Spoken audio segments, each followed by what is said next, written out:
California love.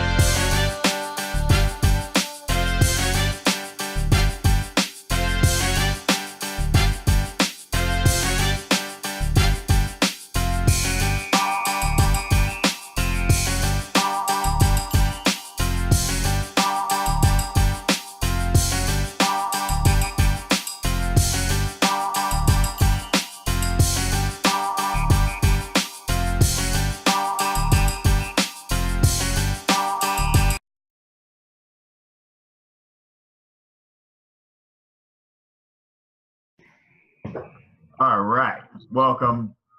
Latest episode of Kane and I Show. Of course, as always, brought to you by FanUpNetwork.com. We're getting close to fantasy football season, so make sure you check that out.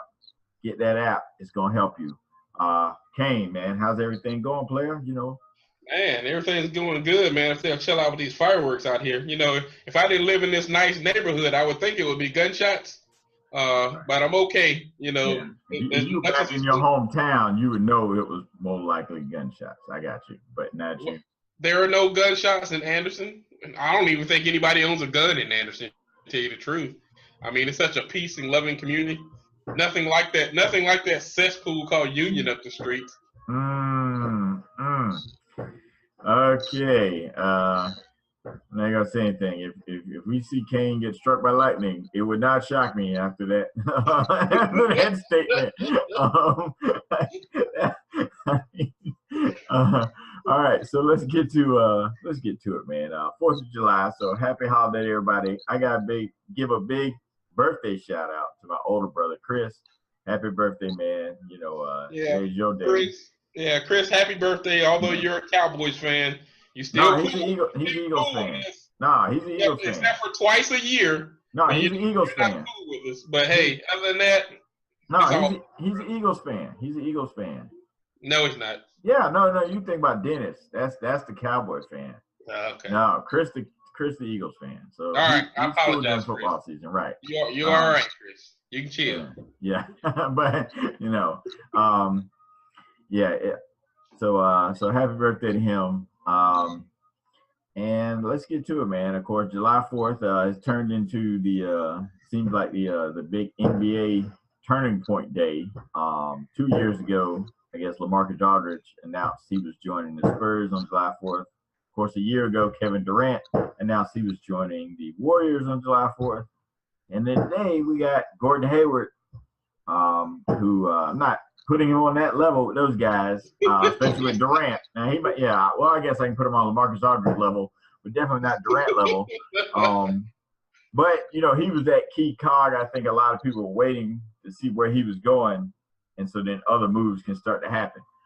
So he announced he's going to the Boston Celtics for some weird reason. As a Laker fan, I have a hard time understanding why anybody would want to be a Celtic. But hey, do you, player? Well, like I said, me personally, they call it the Big Three now.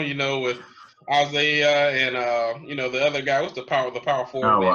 Horford that they got from Horford and Isaiah Thomas, and now time out. Exactly. And nothing that includes Isaiah Thomas can be called the big anything. Okay. I mean, and I've got people on Facebook on our page and talking. Big 2.5, Yeah, people are actually talking now that, with Gordon Heyward, he's going to put them over Cleveland in the East. I'm like, wait a minute. Whoa, wait a minute. Apparently, you did not watch this series last year, because there is no way in the world anybody in the East has gotten any better through free agency through this point. Matter of fact, 3 or 4 good players have left the East and came to the West with some of these signings. So all you Toronto fans, just because you got DeMar DeRozan back, remember, y'all got beat 4-0, and y'all had the biggest deficit throughout 2-game point-wise in NBA playoff history. So scratch y'all. Right. And you didn't play the Warriors. Yeah, that's what I'm saying. You know what I mean? Like, yeah. You played the Warriors, y'all got beat by 80. Right. so I'm like, they haven't got any better. And didn't they re-sign Lowry? Yeah. And so playoffs, Lowry disappeared. Like that joker, playoffs is like his brain turns off or something. He just can't play right. Okay, so they didn't get any better. Washington hadn't improved anything. Matter of fact, they might lose Otto Porter Yeah. So if they lose Otto Porter, they take a step down, and they were really no threat last year, really. Who else you got? The Bulls have been totally blown up, so they're done. Oh yeah, they're not. Yeah, You know. they're going lottery. Yeah. So I mean, who else in the East are you talking that's going to challenge them? Nobody. I mean, so come on, get off that. The Hornets got Dwight Howard. Yeah. He's more around making kids than making baskets. Yeah, his I'm like, man, come on, man. I mean, yeah. His bedroom percentage is higher than his free throw percentage. I'm telling you right now, you probably could scratch Cleveland and just take everybody else's team and make an Eastern All-Star team out of it. I guarantee you Cleveland would still beat that team in a 7-game series, probably 4-2. Now, I'll say this. I'll say this with Cleveland is because we're thinking Cleveland we saw, just in this playoff. But I think this season there's going to be more pressure or more turmoil. You'll see more fractures in the team, especially just think how big this LeBron and LA thing is. And right now it's really kind of speculation. But as the season goes on and, the way the season ended for Tristan Thompson and that becomes more of a story and he gets more and more into Kardashian world and trade rumors and all that stuff. And let's add on today's rumor that the Knicks are going to buy out Carmelo and he's going to Cleveland. That's bound to create some sort of issue because somebody's got to give up shots, right? Kyrie's going to take a step back. Right, because Melo is only good if you're feeding him the ball. He doesn't do anything else well. You know what I mean? So he's got to impact the flow of the offense. And so that's bound to be an issue because Kyrie, seems like he's ready to try to get to that next level. And now he's got to share shots with somebody else. And that's going to take away from Kevin Love, who needs the ball some to be successful. I mean, you're looking, yeah. I think by the time they get to the playoffs, there's going to be a lot of issues, internal issues, that maybe this could be the year that somebody knocks them off. No, I just don't see it. I mean, even LeBron, if you take LeBron and Kyrie and just stick Cleveland, the rest of their squad, to where they're presently set up, they don't face you. And the way the playoffs are set up, remember, you're going to have some teams go head to head. So they're not going to have to go through all these tough teams. They're only going to have to knock out one of them in the finals. That's true. That's true. But I'm saying, even if you add Carmelo to this team, they're going back to the finals. Now, we know who they're going to see, and can they beat that team? That's a different story, especially, Jesus Christ, if they add, who they were rumored to add today in Jamal Crawford. But I think Cleveland still eases through the East because I just don't see any growth in the East. I mean, everybody's talking about Gordon Heyward. Gordon Heyward is not, a franchise player that's going to turn your franchise around. He's a third or fourth wheel best. I mean, he's a good player, but he's a third or fourth wheel. He's not somebody who can lead you to a finals or lead you to the playoffs. And you must be. I can see that. This is what I'll say. Matchup. I'll say this: we don't know who's going to be running the Cavs. Number one, we don't know if it LeBron. LeBron, but what I'm saying is, let's say you get down to January, February, and it's obvious to people in the building that LeBron's not coming back. Do they panic and make moves to try to start the rebuild early? You know what I mean? Or, They ride it out and go back to the lottery because, first of all, you can't trade LeBron James just because he says he may leave next year. They're not going to trade him. They'll let him walk, because the way his contract's set up, he's probably got no trade clause. Well, I mean LeBron, but let's say they decide to trade Love and Tristan Thompson and, try to get some draft picks and lower salary. You know what I mean? They're not going to do that if they're on a Eastern Conference final run. If they're going to the finals, they're not going to trade those players. But they're gonna say, okay, this is where we messed up last year. Let's get back to the finals, and hopefully we can do something different with Carmelo on the team, and maybe we can beat Golden State, which they won't. But that's what they'll try. Right. Well, to me, if you really want to look at where they messed up in the finals, to me, it was coaching. Now, I'm not saying if they I mean, obviously, Golden State was just a better team, period. But why are you trying to go head-to-head, fast-paced with the best fast-paced team in the history of basketball? Okay, when you're the older team, you know, why are you, you know, forcing love out there when last year the series turned when you went younger and quicker on the perimeter after Love got hurt? And you slowed the game down. Like when you were winning, even 2 years ago when they won a couple games, those were, you know, relatively low-scoring games. Right? Yeah, and LeBron started holding the ball and controlling the clock and working the post and passing. So he was either working the post, getting the shot, or working the post, kicking it out to the shooters. They slowed the game down. This year, of course, it was a different coach, though, remember, that first year. You know, Tyronn Lue wasn't there then. They still had Blatt, if I remember correctly. Yeah, you're right. So now you got Tyronn Lue who thinks, well, I don't know what he thinks. I don't know if he thought he could run with Golden State or they would get tired or eventually they'd miss some threes. But when you got 4 guys and probably 5 on the bench, if you throw Gerald Clark in there who can just fill it up from three-point land like nobody's business. I mean, even if 2 of them are off, the other 2 are on, and you're still screwed. Right. And when you're playing, like when Cleveland was playing this fast-paced up and down three-point shooting style, you're playing to Golden State's comfort, like comfort level. You know what I mean? Like I'm sure Golden State's like, okay, this is how you want to play. Cool, this is what we love. You know, like that. And another thing, like you said, they're playing to their strength. And another thing, Cleveland is an older team. And they're not as deep as Golden State was. Mm-hmm. So when Golden State's running for the first 3 quarters, they're substituting. They're bringing in Iggy off the bench. You know, they're bringing in Sean Livingston. They had David West. They had Matt Barnes. I mean, Jesus Christ, their second squad could probably win 40 games in the NBA. You know, I mean, so that second squad can make the playoffs in the East. Yeah. So when you do this, and you saw what happened every time LeBron came out the game, it was like, okay, Golden State's like, see you later. Here comes the spurt. LeBron's out of the game for like a minute. Golden State goes on a 12-point skirt. And I'm like, what the world is going on? They put him back in. They stop the bleeding. So you're playing right into their hands. Because like I said, by the time I believe really in this series, Cleveland got wore down in the fourth quarter every single time. That led to That led to mental mistakes. That led to them making errors in judgment. Forcing jumpers. Worn out.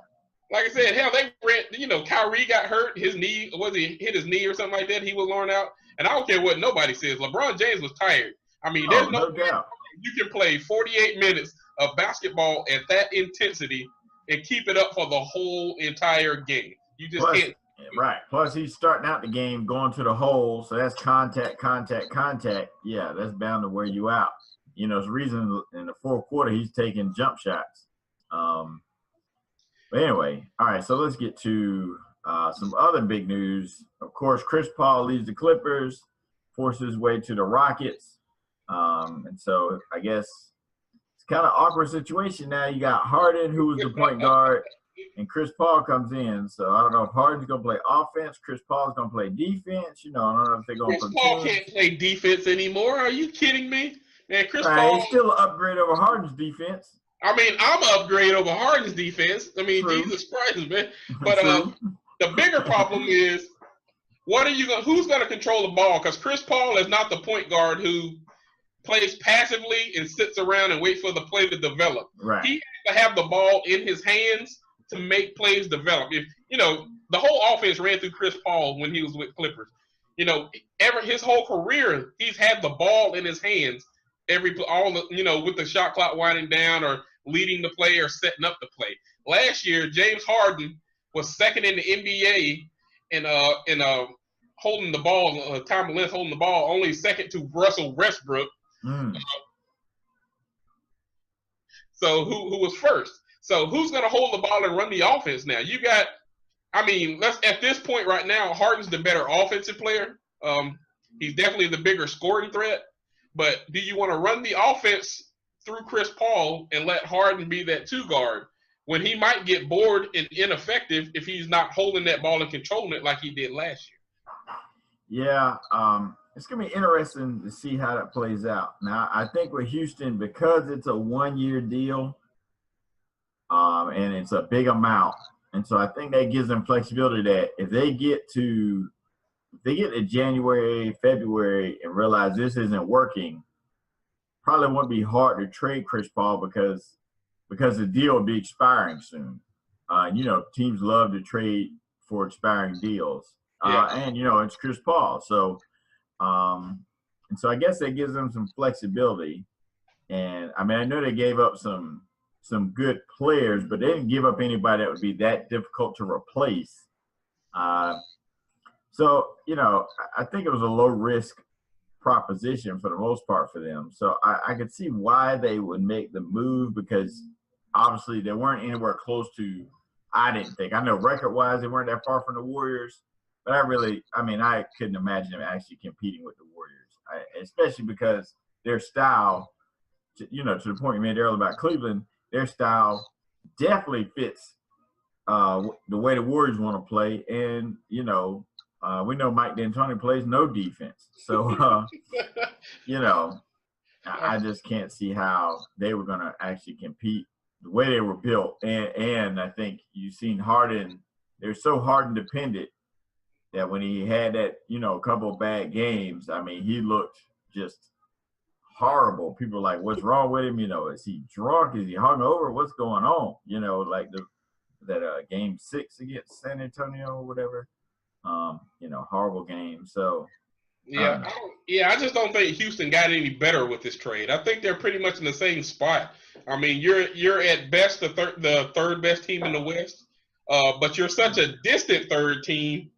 It's not going to really make a big difference when it comes to the playoff numbers. So, like you said, it's not a trade that's going to kill them lengthwise and carry on for seasons and seasons. They can trade Paul or let him go pretty much at the end of this contract anyway, at the end of the year. Mm-hmm. So it's not a move that's going to hurt them financially or in the long term, but I just don't see them getting any better this year, and I don't see how Chris Paul and Harden are going to share the ball when both of them are ball-dominant guards.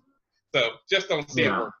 Especially after Harden's had the ball and, at least statistically was successful with it and almost won MVP. Let's see what else we got going on. Jimmy Butler goes to Timberwolves. Then they signed Taj Gibson. So they got, Tibbs, Taj Gibson, Jimmy Butler. They signed. Yeah, they got, they already had, right, Thomas. Yeah, they already had Wiggins. Yeah, and Wiggins.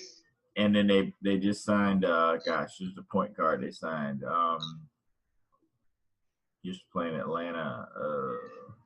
Jeff Teague. Yeah, Teague. Minnesota's made some interesting moves here. Ricky Rubio, right. Yeah, the only bad thing is you're in the West. So, I mean, with that being said, there's no reason they can't step up and next year, at least make the playoffs. But with that being said, I don't give them a chance to make maybe 6, maybe a 5 seed at the best. So what does that do? That gives you a Spurs or Houston in the first round, which you may be able to beat. So this team I think they're going to be on the up. It'll be interesting to watch them at least. If Cat and Wiggins take that next step and learn, professionally, from guys like Butler, because Butler's a really good player. Yeah, he's not a franchise player. Like even in the East with Butler, exactly. They were like an 8 seed. You know what I mean? So he's not gonna, he's not LeBron, but he's a really good player, and I think he could help instill the culture that Tibbs wants to install in Minnesota. I think they've got some talent, but they're young. They're stuck in the West, right? Yeah, they're stuck in the West. Yeah, so that'll hurt them. They can make some noise though. I mean, they sneak into the playoffs if they can at least get up to a 6 or a 5 seed, so they don't have to face Golden State and the Spurs in the first round.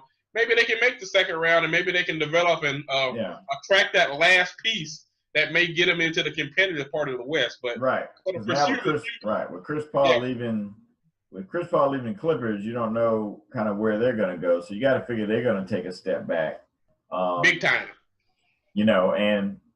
Like if you match up Minnesota and Houston on paper, there's some positions Minnesota has the advantage. So, Exactly. It wouldn't be far-fetched to see them beating Houston if they play the playoffs. Houston, Utah, Portland. Yeah. Oh, yeah, because Utah lost Gordon. Yeah. All of these teams are suspects. So, to me, I think you're going to have to vault Minnesota probably up to the 6th or 5th best team in the West based on talent alone. Now, if they can play it on the court, anything goes. But I still think they're way behind those first 2 teams in the West. All right, so let's see what else is going on out there. Your boy got paid, man. What's going on? Talk about your Curry. boy. Hey, I'm not surprised. I mean, he is the best player in the league, so why wouldn't he be the highest paid? I mean, the best player in the league. Come on, man. He's in the top 5. He had the best plus-minus this past season. The only unanimous MVP. You know why? Because he only shoots threes, so your plus-minus is going to be high. Hey, Swaggy P only shoot threes. His plus-minus in the toilet. Okay, I'm pretty sure. But he doesn't make right. it. Well, at least his past season, his plus-minus probably better than previous years. But there definitely some years where he's probably near the bottom of the league. But anyway. Yeah. The point is, he's the most popular player with millennials. He's the only unanimous MVP in the history of NBA basketball. He's only getting better. I'm sure they sell a ridiculous number of Curry jerseys, so they'll make up the money on that alone. And let's be honest, none of this Warriors run would be possible if Curry didn't vastly outperform where he got drafted. And I think he was drafted like 7 or 8, something like that, and really, like their whole – I mean, I know people refer to him as a super team, but really it was a very well-drafted team because they drafted Curry. There are, several guys that got drafted in front of him that you're like, who, what? Like, how did he go after them? Klay Thompson wasn't like, a number 1 pick. He wasn't drafted that high. Draymond was a 2nd round pick. Right, Draymond in the 2nd round. Right, so that's 3 all-star level guys right there. That they did a good job scouting, and then once they got them in the door, developing. And I think Mark Jackson, had a lot to do with them coming together as a team. He got them to a certain level, and then I think Kerr was able to implement the system, the offensive system, to take advantage of everybody's strengths. But I think Mark Jackson kind of taught them how to win and be disciplined, particularly on the defensive end. So, so it's sort of a perfect storm, and, they sort of turned into a super team. They didn't, it's not like they just got stars from various places and made a super team, right? They grew into just this dominant team. And then, of course, they went and got that dude Durant, so. That helped a little bit. But they had to build the other guys to attract Durant, Yeah, this is true. I mean, I can't say Curry don't deserve it. I mean, he does. I mean, the richest contract and the biggest per year contract in the history of not only the NBA but pro sports, period. So definitely congratulations to Steph Curry. He definitely deserved it. And with that being said, Golden State has set themselves up for the next 2 to 3 years to be this same dominant team.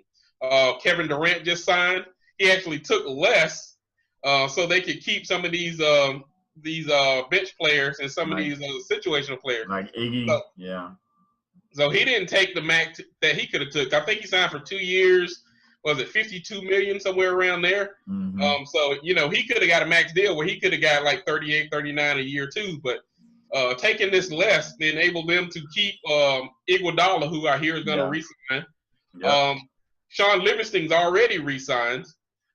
So now they're looking to add Jamal Crawford from the Clippers or your boy Swaggy P.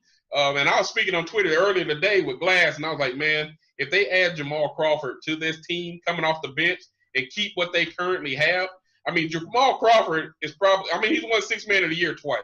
Jamal Crawford should be starting on an NBA team somewhere. That's how good dude is. Oh yeah, he got mad game. I mean, obviously he's getting up there in age, but he's not. He still can score, and he can score in various ways.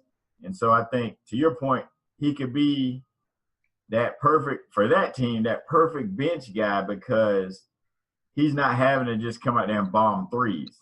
He's gonna come out there and put pressure on the lane and on the defense, and that's gonna open up the 3-point shooters, even more.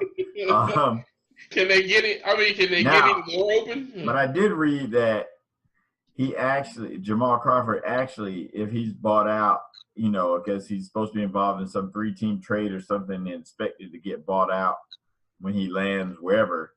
And as that happens, his preference is to play with the Lakers, because I'm assuming then, he doesn't have to move and relocate his family and all that stuff. So I get that. So, hey, come on to LA, man, or come across the hall or whatever. We'll take you. I'll take you. Oh, yeah, no doubt.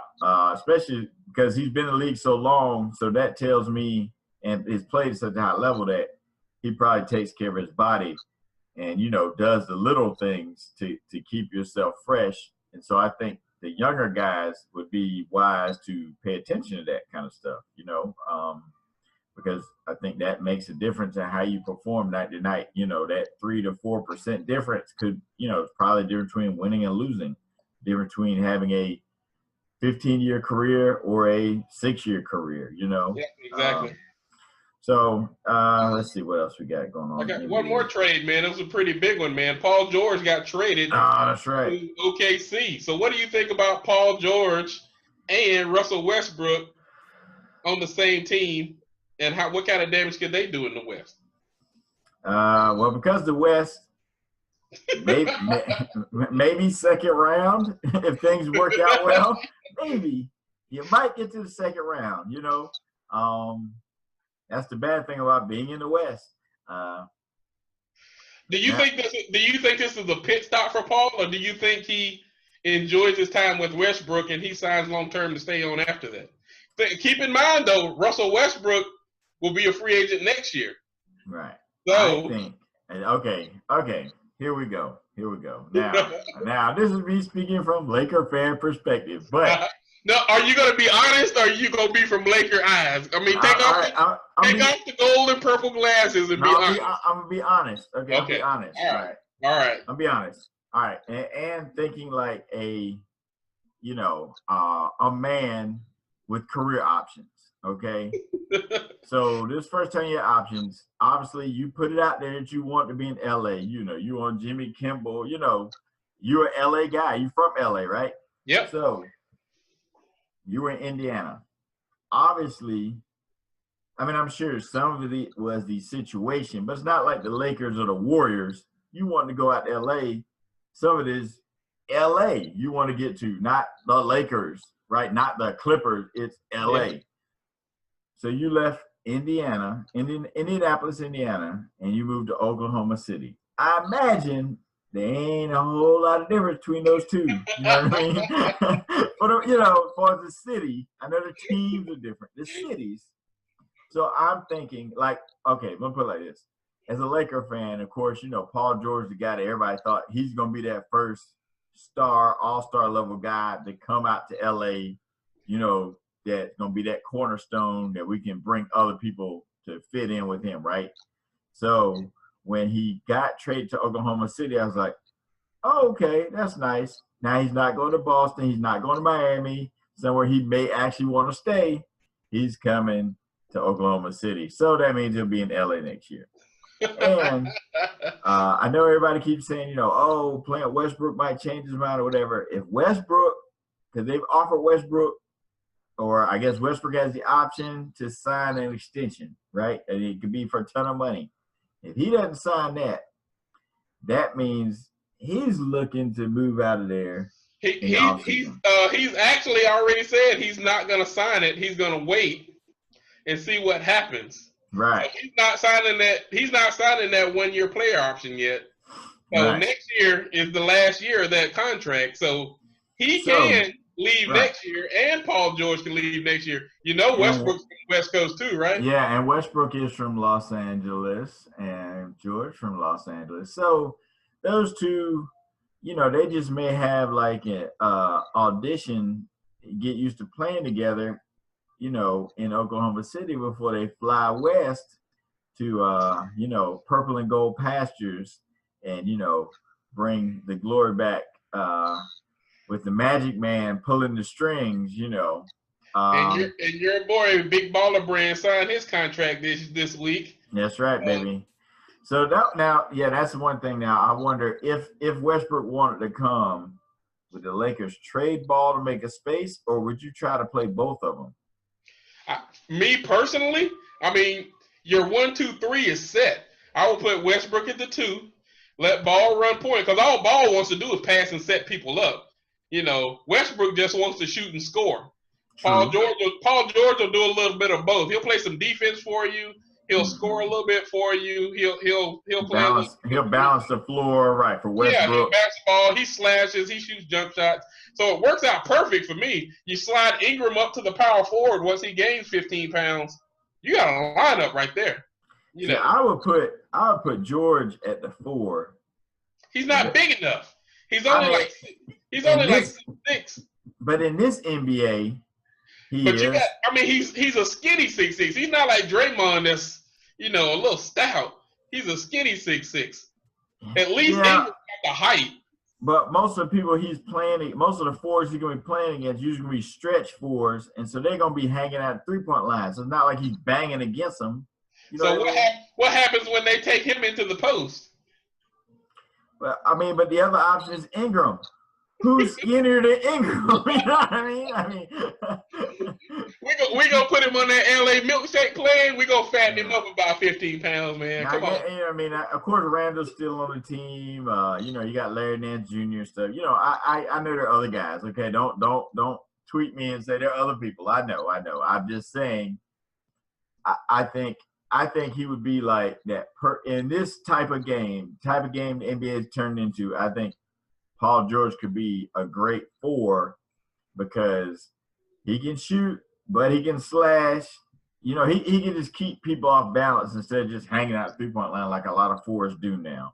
So you can put pressure on the other team's defense more than I think your average 4-man. Like I said, either way, you know, the Lakers are still, you know, 2 years away from being competitive.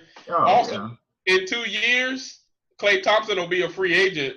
And they're not going to be able to pay Klay Thompson with Draymond maxed out, Durant maxed out, and Curry maxed out. And Klay Thompson's dad played for, the Lakers. That's right, baby. So let's bring everybody home. Like I said, after that, Golden State's going to have, you know, 3, maybe 4 rings by then. You know, he's gonna got all his rings. Now he wants his money. So he may be ready to move after that. But by then we'll have some dudes in place. He can come to LA and get a couple rings. Hopefully so. And, you know, I read a rumor also that Anthony Davis may leave New Orleans after his current contract is up. And let's see. Klay Thompson's dad played with a guy who runs the Lakers now. That's right. That's right. It's all coming together. Oh, and Klay Thompson's dad actually works for the Lakers. That's right. Conspiracy. I see conspiracy going on. So, you know, it's just bringing the family back together, bringing the LA family back together. This is like I ain't mad at him. I ain't mad at him. Knight got out of jail and brought Death Row back together. You know, that would be the musical equivalent of what the Lakers are about to do. You know, and unite the West Coast. You know, but anyway, we want to remind everybody to follow us on Twitter. All right, make sure you hit that subscribe button here. And give us a thumbs up, leave some comments. That really helps us out, especially those subscriptions. Tell people about us. Also, on Facebook, all right, we have stepped up the Facebook game. So you guys have got to follow or friend us. Is that the right term? Friend us on Facebook, all right? Be our friend. Like us on Facebook. Okay. And, you know, go in, leave comments, interact with us there. You know, we got debates going on, news, all types of stuff going on Facebook right now. And so it's just constantly something new, something fresh. So I want you to check that out every day. Even days we don't have shows, go to Facebook. There's going to be stuff going on there to keep you engaged, keep you entertained. And, we all like a big family. So like us on Facebook, be our friend. There'll be no benefits, but, we'll be friends. And I think, now, Kane, I know you handle the Facebook stuff. I think you have to search for Kane and Ice Show on Facebook. Yep, Kane and Ice Show. Yep. Okay. Now is it Kane A-N-D Ice or Kane like in the and sign in Ice? I think I have the and sign in there. Okay. All right. So look for Kane and the and sign in Ice. We're not hard to find. Yeah. We're not hard to find at all. On Facebook, like us on Facebook. You share our posts with your friends and stuff so we can, build this following, build this community together. Lastly, I guess I'll say this week, Lavar Ball was not on wrestling, but he was referred to several times. And they did talk about the massive amount of social media and media attention that his appearance drew. So I do expect to see Lavar Ball back on WWE because some of the wrestlers were still referring to him as a character, So look for some more from my parenting role model / business inspiration / Lavar Ball on WWE television. Lavar Ball, that N-word. Man, go ahead. See, okay. See, everybody want to tear down a brother who's trying to build his own. You know what I mean? Yeah. I don't know why. Hey, Lavar, I'm with you, man. I love you, man. Keep up the good work, player. Fight the good fight. Don't wear Nike. Hey, can I get some of them triple B's, in the all white? That was kind of hot. I ain't got $495. They ain't even made them yet. Yeah, well, good point. Well, I still ain't got $495. And that's just for me. I can't even afford to outfit the kids in the Triple B stuff, and I'm the biggest fan, but it is what it is. All right. So anyway, don't forget Fan Up Network. Fantasy football season around the corner. Football season around the corner. So definitely want y'all to check out my man Big Q, Team Boy TV, best live NFL show on YouTube, Glasses on the show, tremendous show. So I can't wait for that. They're kicking off this week, going through football season. So everybody make sure you check that out. Kane, we're going to take a quick commercial break, come back, talk about the show Power. We love the show. Thank you, 50 Cent. And anyway, hey, we'll be right back. Stay tuned, all right?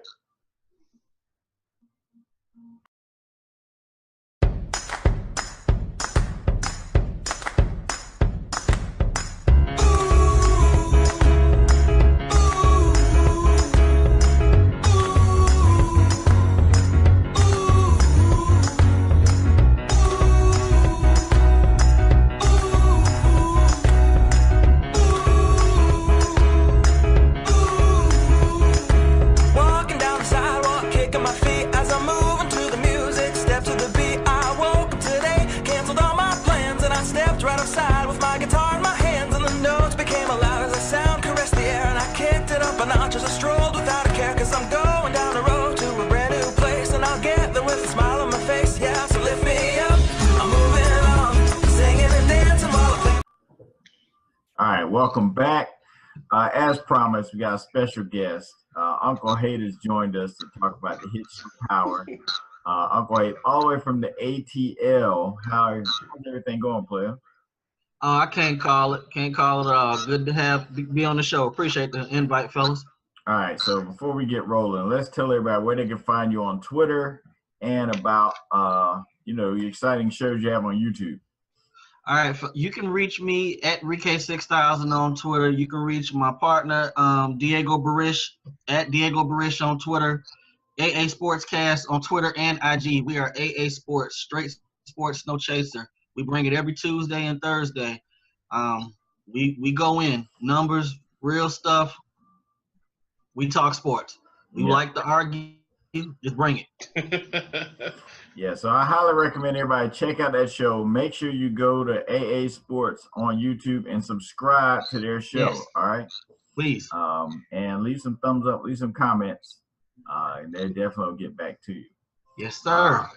But anyway, let's get to it. Of course, we had episode 2 of Power this week. So, what were your main takeaways from this week? Any surprises for you guys? Kane, you want to go first? I'm a guest, so I Man, want to jump in. I mean, you can sum this up in one word, man. It looks like Ghost is screwed, man. Yeah.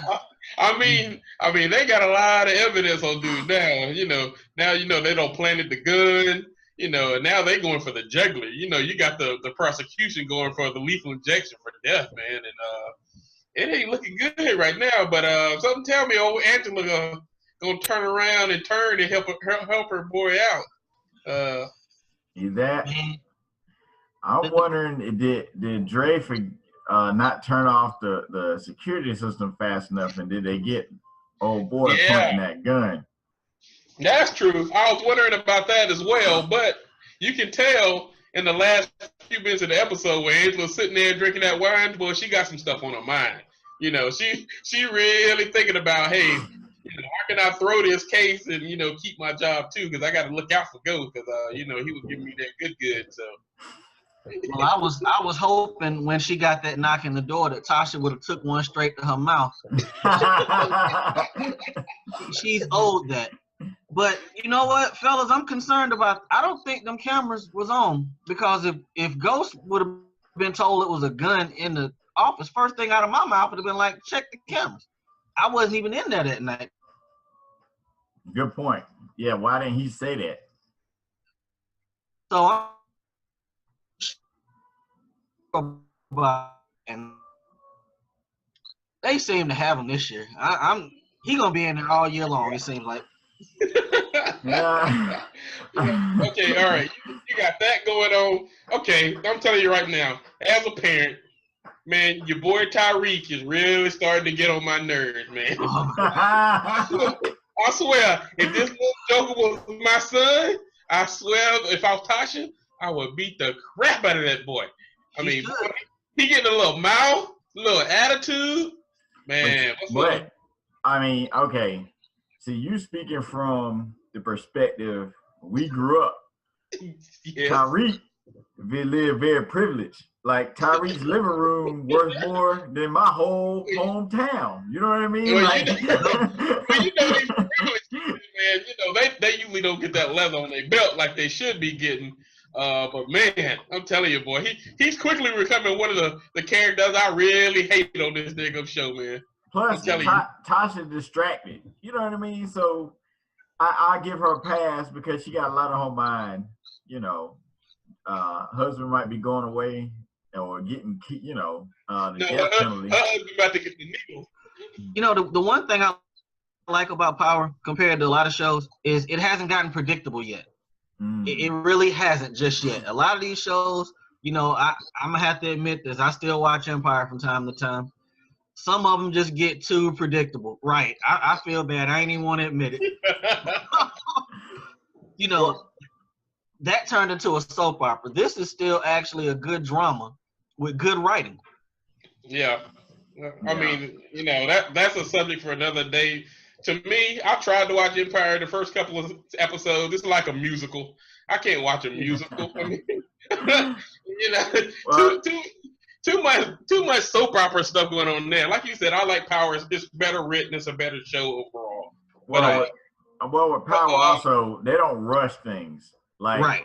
Yeah. Kanan has been back. We know Kanan survived for over a year, and Ghost and Tommy still don't know that Joker is alive. You know what I mean? Right. Man, and damn Drano got himself in some mess now.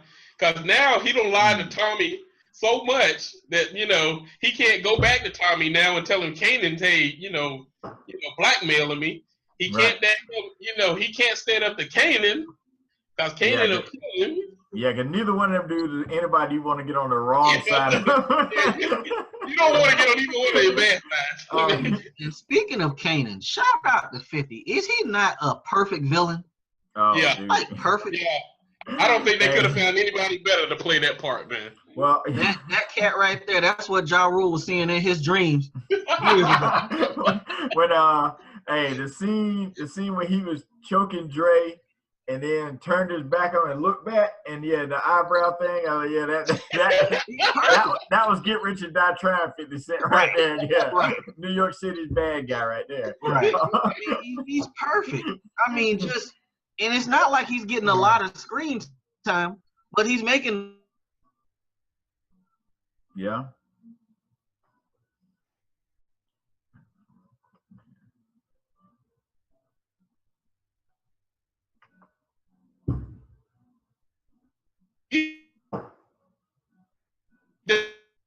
It's her low key. I ain't gonna say she hates Tasha, but she definitely don't trust her, and she's definitely keeping her eye on her to keep things separate as much as possible away from Tasha. Because like she said when she was with Tommy, she was like, she don't hijack my shop. She running cash through there. Yeah. She stole dude from stole Sean from her. And now she's like, yeah, not Tommy. We can't let him know that this is going on. Man, R.I.P. to Sean, man. First cat on TV. His dad shot him and said, "You not my son." Right. Yeah, anybody took him out, man. Yeah, that would have to make Father's Day very awkward in the future. But right. But all right, let me ask you, Uncle Hate, because Kane and I always had this debate. Who's the most ruthless or scariest dude on the show? Tommy or Kanan? I gotta say Kanan. It fluctuates week to week for me, Yeah. Tommy has a heart. He still has a heart. Yeah, Tommy has a heart. If you down with him, he'll look out for you. Right. And there's some people that he actually cared about. The fiance, the girl that was pregnant, he really cared about her for a while. He's kind of loyal to Tasha. He wouldn't do anything wrong to Tasha. Yeah. Ghost Kids. I don't think he'd do anything to Ghost Kids. I think he'd really look after Ghost Kids if he had to. Yeah, he would die for them if he had to. Yeah. Yeah, I don't think Kanan got no loyalty to nobody but himself. Nobody. It's like screw around the world, though, man. Well, Kanan's a bad dude when, cause Dre, everybody know Dre. He a thug, right? He from the hood. He did some time. He choked out my man. Turned his back on him. So I ain't even worried about you doing anything to me. So I'm gonna turn my back on you, right? And then I'm gonna call you out. You done told so many lies and made so many deals that you screwed. How about your boy? How about your boy selling drugs in the club to pay 50? Right. Hey, right. I'm like, where's he gonna get this money off the side at, man? Yeah. Can you imagine if Bruce come back and saw that? Money got to be paid. Well, one way or the other. When Ghost come back and see Kanan, he gonna think he saw a ghost.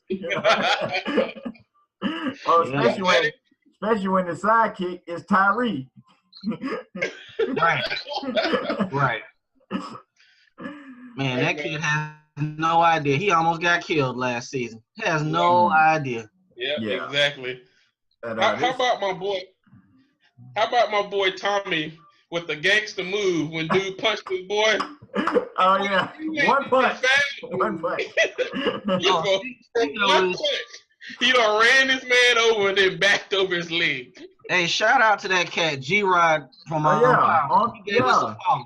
Shout out to him. Yeah, we appreciate it. Yeah. I'm gonna see if I can get him on one day. But he caught a bad when that bone was sticking. Hey, he was just so cold about it. Like, man, you hurt? Oh, come on, dog. And then and rode off in his car. Yeah, he rode off in your car. He was trying to start his day off, enjoy a little sticky icky. And he saw Tommy. He knew things were going south. Ah, man, this ain't gonna be good. You know what? I thought Tommy was gonna shoot him initially. Tommy's like, he said, "I'm gonna give you a head start, take off." Right. And that dude was looking at him like, right. He said, "Run!" Dude got in the car. When Tommy got in that car, oh man, I about flipped out. I was like, "No, he ain't." Did y'all cats watch Entourage? I am very impressed with Turtle as a lawyer. Oh, yeah.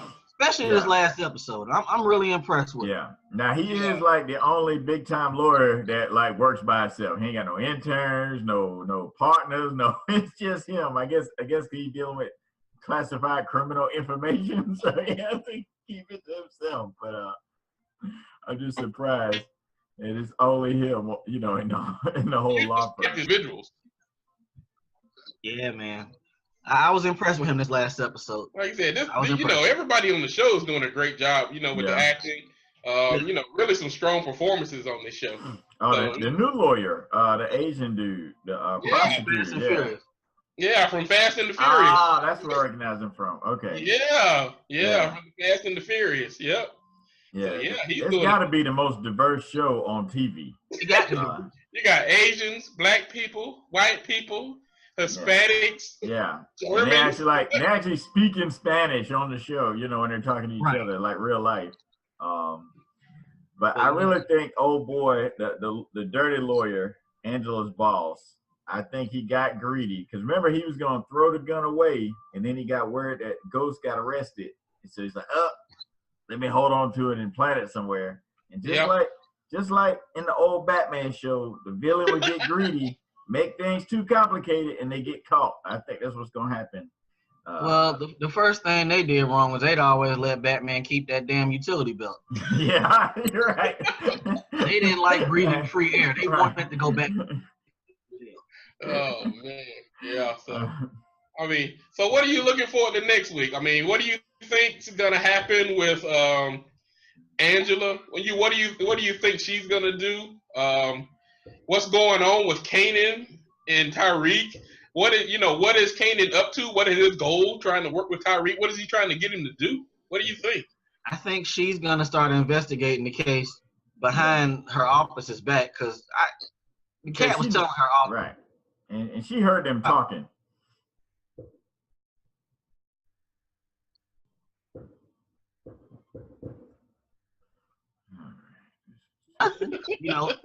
He ain't got no bond. She can't investigate it. She just got to try to keep them kids straight. It's tough, man. This probably, like I said, last year you thought it was bad with the Russians. He got it coming from every kind of which way. But that little move he pulled on the cat in prison. Oh yeah, that was cool. All right, so I'm glad you mentioned the prison. Do you think the old dude in prison is Tommy's dad? I think so. Okay, I was like, where's that going? Right, because his mom pretty much is a drug head, so it wouldn't surprise me if she got messed up with him. So yeah, when he said I said, yeah, here we go. Mm-hmm. That would make sense. Right, because he seemed overly interested, and that really seemed to pique his interest. Because I was trying to figure out like where's this going with this dude, but now and especially if he needs money. I'm glad to see Tommy's smarter too. When they put the bug on his car, I'm glad to see he was a step ahead as far as switching the car. You know what I'm saying? Yeah. I was like, he gonna be right next to Ghost next episode if he riding around in that same car. Yeah. Right, because it's an easy car to pick out, right? Like there ain't but so many of those cars in the whole world, much less New York. But hey, Tommy stays ahead of the game, man. Tommy don't play. So if Tommy sees it coming, he cuts it off before it happens. Right. Well, see, I feel bad for Proctor, the lawyer, because he got enough pressure with Ghost and now the death penalty and no bail. Yeah, now he got a death penalty. Well, yeah, then Tommy tells you, oh, well, if I get in trouble, you going to die, okay, he got some more pressure on me. Thank you. He gave him. Now you know how Johnny Cochran felt. Well. There's no better incentive to do your job than somebody telling you they're going to kill you. Right. No better.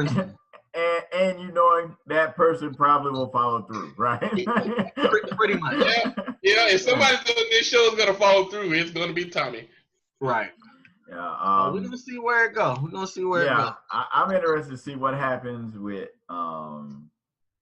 you know, Tom, the guy we're speculating to be Tommy's dad or whatever, you know, and kind of how that manifests itself. You know, does he get money from Tommy to help his ailing wife, or you know where that goes? And you know, it's been. Tell you one thing, it's kind of weird to see Charlie Murphy. You know. Yeah, it is. But I tell you what, Charlie Murphy, he is like he's being serious, but I'm laughing my ass off every time I look at him. Yeah. Inside, I'm laughing my ass off just watching it. You know, but at the same time, he's being serious, especially when he's talking about what happens with the lethal injection, how it affects. Oh yeah. You know, the way he was saying it, I was laughing while he was saying it. But you know, he was being dead serious, and that's just something Charlie Murphy can do. You know, even when he's being dead serious, he can still be funny, man. That's the trip how he can do that, man. Yeah, man. Yeah, man. All right, so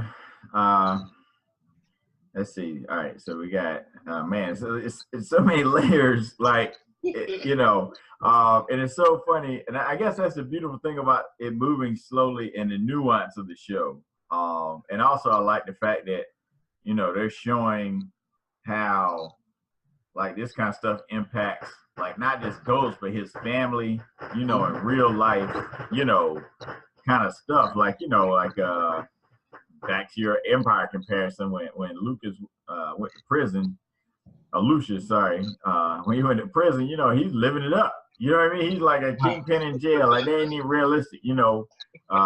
Ghost struggling, you know, can't get a shave, looking rough, looking stressed. You know, that's really what you would be going through if you were in jail looking at, you know, a murder truck. Okay. He wouldn't know. Let's go. Okay. We all know better than that. I wouldn't last 15 minutes. You'd be like that dude trying to take Ghost bread. Hey man, that biscuit looking good. Nah. I'd be like my man on Life, you know, that count the prisoners and, you know, all right, boss, you know, that'd be me right there, you know, sucking up to the car, you know. That, except I'd be wearing a T-shirt that said HIV positive, you know, that was real big on the front and back, you know, like. He'd be like, I don't give a damn, player. I got life. So don't well, so got to turn somebody off. Somebody will care, right? That dude is getting out in 5 years. He like, yeah, he off him. That dude, he got 3 life terms. All right, so Uncle Hay, why don't you tell everybody again where they can find you on Twitter, and what stuff you guys got going on, what they can look forward to with AA Sports. All right, you can reach me at Rike6000 on Twitter. You can reach the homie Diego Barish at Diego Barish on Twitter. You can reach us at AA Sportscast on IG and on Twitter. We got a Facebook page too. We're doing free agency this week hard. We're gonna touch on, you know, your boy Eric Steph getting his 200. Shout out to him. He deserved it. He deserved it. We're touching that. Seeing what's gonna happen with Carmelo. Speaking of which, my last thing on Power. Hey man, Melo, go home. Better fix that. Saw episode 2. You better go home, boy. Yeah. Get it right, boy. Get it right. Hey, know like I know. Everybody's shooting their shot right now. You better go home. That's right. Chris Rock. Yeah, man. Yeah. I don't know. I don't know if I want to come home and see Tommy sitting there, but yeah. We're going football soon, and I want to get Kane on there to talk about them Hurricanes. Be glad to. Yeah. Be glad to. Bring me on. Yeah, he'll come on and talk about, you know, how they're going to finish in the top 5 in their division in the ACC again. You know. Hey, ACC done turned into a solid little football conference on the low. Who won the national championship last year? Basically. The ACC. Hey. Okay, who won the basketball championship? The ACC. My point is that Miami is stuck in mediocrity in the ACC. Not anymore. Okay, you know. Not anymore. Hey, you know, they had to get past Nevin spreading that bread, man. Stuff done turned around. Now they're going to be all right. Yeah, we straight now. Trust me, we got rid of Al Golden, that old Penn State Nittany Lion, so we're good now. Yeah, that's right. Blame it on Golden. Now, this is from the guy who's constantly sending me stuff showing that we got more dudes in the NFL than anybody else. But they also have. That's not because of Golden. That's because them kids are talented. They would have been, instead of being 4th and 5th round picks, they would have been 1st, 2nd, and 3rd round picks if we had a coach. My point is that with all that talent, you have 0 ACC title game appearances. Okay, that changes this year. You know, Duke has more ACC title game appearances than Miami. Oh, damn. Georgia got Tech, That's what happens when you leave somebody from Penn State in charge. Your program goes. Okay, here you go. Well, y'all hired him. No, y'all didn't hire him. Donna Shalala hired him. All right. Anyway, we appreciate you coming on, brother. Want everybody to make sure you check out AA Sports. Subscribe to the show. I highly recommend it, and we definitely got to have you guys on more often. All right. So, yes, sir. Appreciate you. Hey, we'll be right back. Appreciate it, fellas. Take a quick commercial break. Have a good one.